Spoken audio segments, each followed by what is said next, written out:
તો આ ધવલભાઈને રિસોર્ટની અંદર જે આપણે આવ્યા અને જે એના માણસોએ આપણી સેવા ખૂબ સરસ મજાની આપી. ધવલભાઈ, અમને આનંદ થયો રિસોર્ટની અંદર આવી. બરાબર, અહીં તો લગભગ ખજૂરભાઈ આવી ગયા હતા ને, એટલે આ રિસોર્ટની અંદર ખજૂરભાઈ પણ આવી ગયા, તેથી અમને ખબર નહોતા ખરેખર. બરાબર, તો આપણે ધવલભાઈને થોડીક વિનંતી કરીએ કે 2 શબ્દ બોલો. તમે 2 શબ્દ અમારા યુટ્યુબર વિશે કહો. હાલો, સૌ પ્રથમ તો કહું છું, તમે બધા આવ્યા, કદાચ તમને તો મજા આવતી હશે કે નહીં મને ખબર નથી, પણ તમને બધાને જોઈને અમને મજા આવે છે. હું થોડીક વાર પહેલા લગભગ ઓફિસની બાજુમાં અહીંયા બધા બોલતા હતા અને ઓફિસમાં બેસીને સાંભળતો હતો. બધા બોલતા હતા ને એમ હતું કે ભાઈ પ્રોગ્રામ ભલે ચાલુ હોય ત્યાં વચ્ચે પડવું નથી, વચ્ચે જવું નથી. એમ સાંભળવાની એટલી મજા આવતી હતી ને કે પછી રોકાણું નહીં. ને હું કહું કે ભાઈ એટલી મજા આવે છે ને આવી વાતો થાય છે તો હાલો આપણે જઈએ. એમ મોબાઈલમાં જોતા હોય ને તો કોઈ પણ તમારા એક જણાનો વિડીયો જોઈ શકીએ કે રીલ્સ કે સોંગ કે ગમે. હવે અહીંયા આટલા વિડીયા ચાલુ છે. એમ હવે આવો મોકો ખાલી સાંભળવા કરતા હાલને ન્યા જોઈ જાવ એટલે જોવાય અને સંભળાય બે થાય. એટલે તમને જોઈને વિશેષ આનંદ થયો. બીજું, અમારે થોડું મેન્ટેનન્સ કામ ચાલુ છે, એટલે એના લીધે જો તમને થોડી ઘણી અગવડતા પડે તો સોરી તો નહીં કહું, કેમ કે હું એવું માનું છું કે તમે બધા તમારું ઘર સમજીને આવ્યા હશો, બરોબર છે? એટલે એના બદલ તમે તમારી રીતે જોઈ લેજો. સ્ટાફની ક્યાંય વાત જોતા નહીં, જે તમારે કરવું હોય તમારા હાથે કરી લેજો. મેં આ પહેલા પણ કીધું છે, જેમ અમીરભાઈએ કીધું હતું એમ તમારો રિસોર્ટ છે, આજે પણ આવ્યા છો, ફરી વખત પણ આવજો, અમે રાહ જોશું તમારી. બરોબર છે? એની ટાઈમ મોસ્ટ વેલકમ તમે બધાય. અને એમાંય અમારો સ્વાર્થ છે, કેમ કે લગભગ હું ન ભૂલતો હોય ને તો સૌરવ જોશી કે કોક છે, બહુ મોટા યુટ્યુબર છે, બરોબર? 2030 સુધીમાં લગભગ તમને બધાને હું ત્યાં જોઉં છું, બરોબર છે? અને જો અમારા તમારી રિલેશન હશે તો અમને આજથી 5 વર્ષ પછી એનો ફાયદો મળવાનો જ છે. અને એક બ્રાહ્મણ તરીકે મારા આશીર્વાદ છે કે બહુ જલ્દી તમે નીતિનભાઈ જાની તો ત્યાં સુધી તો તમે 2027-28માં જ પહોંચી જાઓ, પણ સૌરવ જોશીની સાઈડ તમે 2030 સુધીમાં કાપી લ્યો, દરેકે દરેક, બરોબર છે? આવા મારા જો આશીર્વાદ છે તમને બધાને.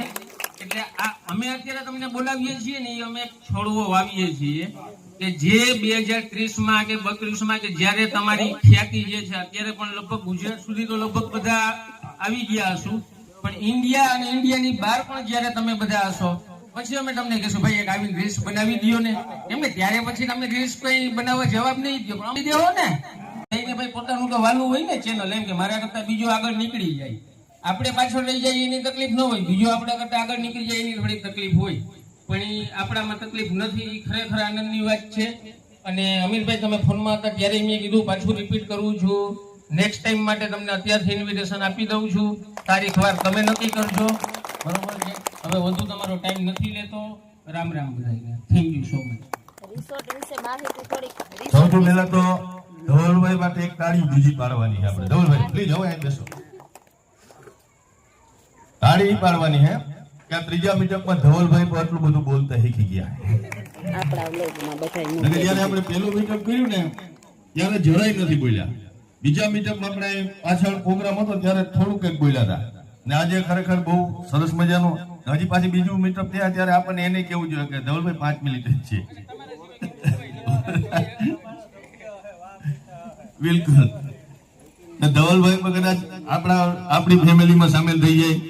અને એમાંય ધવલભાઈએ સરસ વાત કરી, ને હું કાયમને માટે બધાને કહેતો કે આપણે ધવલભાઈએ પ્લેટફોર્મ આપ્યું છે અહીંયા મળવા માટે, અહીંયા આનંદ કરવા માટે. આ બધી વ્યવસ્થા કદાચ આપણે પ્રાઇવેટ કરવા જઈએ તો કેમ થાય, કેવી રીતના થાય, જે આયોજન કરતું હોય ને એને ખબર હોય. બહુ અઘરી વસ્તુ છે. આપણે તૈયાર થઈને આવીએ છીએ અને આપણે મહેમાનની જેમ રાખીએ છીએ. અને ખાસ આમાંથી ભવિષ્યના હું તો એમ કહીશ કે તમે બધા સુપરસ્ટાર છો, પરંતુ અર્જુનભાઈ મોઢવાડિયા પધારે છે તો આપણે બધા એને સરસ મજાનું વેલકમ કરશું. અને એમના આવ્યા બાદ હવે તો કોઈ પણ આ સોશિયલ મીડિયામાં આપણે બધા જોતા હોય. સીતારામ બધાયને તો કિરણ બેન આવ્યા તો કિરણ સમજી ગયા ખાલી સીતારામ ખબર છે. સીતારામ ને શ્રી કૃષ્ણ બધાને અવાજ આવે ને મારો? તો બધા રામ સીતારામ ને છે ને તો અહીંયા મને બોલાવી આ ત્રીજી વખત હું સ્ટેજ ઉપર ચડી. આપણે પહેલી વાર આ રિસોર્ટમાં પહેલી વાર આપણે પાછળ ને બીજી વાર આપણે ભારત ગાર્ડનમાં હતા ને ત્રીજી વાર પાછી અહીં સ્ટેજ ઉપર આવી. પણ હજી આવતું ને તો બોલતા પણ છે ને પગમાં જે ધ્રુજારી ખાતી ને ધ્રુજારીઓ બંધ થઈ ગઈ. નાનાથી બેન ને હારે લઈ આવી કેમ કે મારા ઘરવાળા તો છે ને એક મીટઅપમાં ન હોય. એ આજ સાંજે બે હતી કાલ સવારે પૂછલે મેં કીધું હતું. મેં કીધું તમે છે ને અહીંયાથી આવતા રહ્યો તો તમે એક વાર મીટઅપમાં નથી આવ્યા મારા ઘરે આવો તો બધાને મળો તો કે ના એક મારે રજા કે પડાય એમ છે નહીં એટલે કે છે ને તું જઈ જ હતી. એને મને મોકલી ને આ વખતે હું આરામ કરતી હતી પણ એને મને મોકલી મને કે તું જઈ આવ ને આ આઈનનું આપણું ગોઠવેલું હોય ને મારે ખાવું છે ને આવી ન હવે ન તો અમે ખાવું હોવું ના શોર્ટ વિડીયો કોમેડી બહુ જ બનાવીએ. આપણે ટ્રાય કરીશું કાના તો પછી રામાપીરના પાઠ આ બધાના વિડીયો ઉતારતો અને અમીરભાઈ આજતા ચેનલ મોનિટાઈઝ કરવી હોય તો આ ઘણા મિત્રો મળે. જ્યારે મારી ચેનલ મોનિટાઈઝ થઈ ત્યારે હું જુનાગઢ જવાનો હતો પણ જયેશભાઈ એ બધું કરી દીધું. એ ટાઈમ લઈએ કામ થઈ. સૌથી પહેલા બધા મિત્રોને ખૂબ ખૂબ આભાર કેમ કે અમારા જે નવા ક્રિએટરો છે એને હવામાન સારું અને એનું હવામાન બગડ્યું એટલે આપણું હવામાન ડામાડોળ. અને ખાસ મારા ભાઈઓ નીચે બેઠા ને ખાસ કહેવાનું હોય ભલે થોડીક વાર તમે બેઠા હોય અર્જુનભાઈ આવે પછી આપણે સામે સીટ ખાલી છે ને એ વ્યવસ્થિત બધે ગોઠવાઈ જવું. રામ રામ સીતારામ કરે બરોબર છે. તો હવે બેન આવો પધારો તમારા વિશે તમારી ચેનલ બહુ રસ નથી વિડીયો ઉતારવા ગમતો ને આવું ગમતું ને રસ થાવણી માં દીકરાને બેટી છે. અમારા ચેનલ નું નામ છે દ્વિજ યુવરાજન ફેમિલી. અમારા વિડીયો બધા ખેતીવાડી અને તબેલાના. હવે અમે ઢોરનું કરીએ એટલે ઢોરના જ વિડીયો આવે અને અટાણે પણ ભીહું તો આવે ને એટલે મોડું થયું 3 વાગે અમારાથી તો ફૂગાઈ જાય એટલે અટાણે 6 વાગ્યા પછી નીકળ્યા અટાણે ભીગ્યા. અને મારાથી વધારે અરગ થાય ને છોકરાની હે ઈ નાથી નીકળ્યો ને તારનો ઈ કે હું આજ બોલી મણી કે તું બોલવાનો જ હતી વા નથરાજી હું તો ને અમારું સોશિયલ મીડિયા નું થી બધા નથરાજ સોશિયલ મીડિયા થી કે તું હમણે મૂકે ક્યાં કરવા ગયો અમારે ઈ કે આવું હતું ને બોલવું તું ઈ કે આ છે ને એને વધારે અરગ છે મારા કરતા. અને વિડીયો ની શરૂઆત એની જમણી કરી દીધી. મણી કે અમે વિડીયો ઉતારી હોય કે એને મારા કરતા વધારે આણી બોલતા આવડે અટાણે બોલે કે ન બોલે ઈ ખબર નહીં. आज હું બોલી મારા ચેનલનું નામ છે દ્વિજ યુવરાજન ફેમિલી. હું નિયારી જ્યારે એ વાટો વિડિયો ન ઉતાર્યો હતા હું એને ઓલી કરે નિયારી ગોતો ને એ વાટો ન આવ્યો. અમારા વિડીયોની લાઈક શેર સબસ્ક્રાઇબ કરવાનું ભૂલતા નહીં. હું વાડીનો ને તબેલાનો ને ભીમનો ને વિડીયો ઉતારા માંડવીનો ને અમારા વિડીયોની લાઈક શેર સબસ્ક્રાઇબ કરવાનું ભૂલતા નહીં.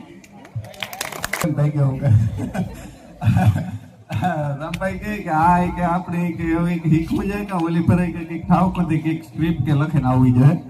મેં કીધું એ કરવું જોઈએ. આપણે બહુ જાજુ બોલતા આવડતું ને દારો ગોળો હોય નહીં ગાયકા પૂરો થઈ જાય એમને બોલવામાં. તો બસ આ બધા ભેગા થયા. અમીરભાઈ તમારો આભાર ભાઈ.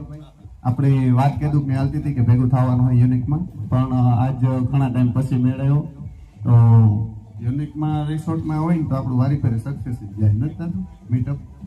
આપણી ભાઈ આભાર ભાઈ તમારો. અમારે વાત થતી હતી ઘણા ટાઈમથી ભાઈ કીધું કે તમે ગમે ત્યારે આવો કે તમારું ઘર જ છે કે મેં કીધું હા ભાઈ અમે ભૂગી જાય હું અમે હરમ વગરના જ છે. ભાઈ નું કામ છે બહુ સરસ મજાનું કામ કરે છે. હવે પહેલી વાર મીટઅપમાં પહેલી વાર આવી ને આ હું પહેલી વાર જ આવી યુનિક રેસ્ટોરન્ટમાં. નામ સાંભળ્યું હતું પણ આજ પહેલી વાર હું આવી. તો એ હું હે ને મારા ચેનલનું નામ છે શીતલ ગોખીરિયા ગોઠાણી. તો એને જોઈજો જરાક હું રમાઈજો ને લાઈક શેર ને સબસ્ક્રાઈબ કરી લીજો.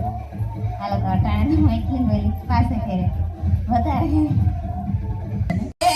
રાણીમાં લીરબાય છે જોગ માયા મારે એ લીરબાય છે રે જોગ માયા રે મેરાણીમાં તું લીરબાય છે જોગ માયા મારી તારા ચરણે એ દુખિયા રે આવે હે મારી દુખિયાના દુખડા મટાડતી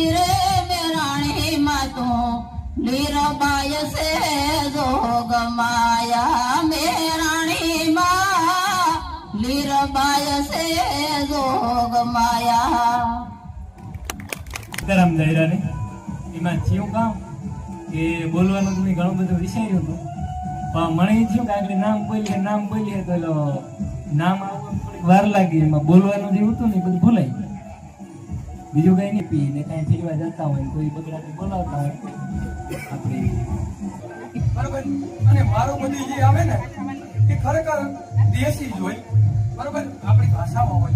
અને ખરેખર મને ગુજરાતી લખતા પણ આવડતું ને પણ જો અમારા ગુરુ માન્ય અમીરભાઈ આપણા ગુરુ છે કે એની આપણે સ્ટેપ બાય સ્ટેપ અત્યારે એમ માનો ને કે એટલું પબ્લિક અમને વર્તે